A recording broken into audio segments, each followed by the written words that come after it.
বাংলাদেশের মানুষ একটি ঋণগ্রস্ত জাতিতে পরিণত হয়েছে। প্রতিদিন এ দেশের আয় যা হয় তার চেয়ে ব্যয় বেশি হয়।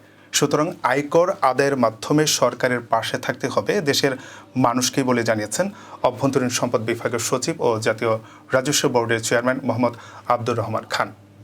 বুধবার রাতে নগরের জিএসসি কনভেনশন মিলনায়তনে চট্টগ্রাম কর আইনজীবী সমিতির উদ্যোগে বার্ষিক ভোজন 2025-এর আলোচনা সভায় প্রধান অতিথির বক্তব্যে জাতীয় রাজস্ব বোর্ডের চেয়ারম্যান মোহাম্মদ আব্দুর রহমান খান এ আহ্বান জানান।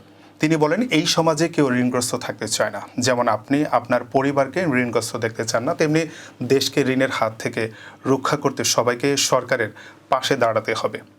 চট্টগ্রাম কর আইনজীবী সমিতির সভাপতি আলহাজ মোহাম্মদ আবু তাহেরের সভাপতিত্বে সমিতির সাধারণ সম্পাদক মোহাম্মদ বাকাউল্লাহ ইরানের সঞ্চালনায় অনুষ্ঠানে বিশেষ অতিথি হিসেবে বক্তব্য রাখেন বাংলাদেশ ট্যাক্স লয়ার্স অ্যাসোসিয়েশনের সভাপতি ও ঢাকা ট্যাক্সেস বার অ্যাসোসিয়েশনের সাবেক সভাপতি advocate Ramizuddin Ahmed, Bangladesh tax lawyers অ্যাসোসিয়েশনের সহসভাপতি ও চট্টগ্রাম কর আইনজীবী সমিতির সাবেক সভাপতি আলহাজ মোহাম্মদ মুসা সহ আরও অনেকেই।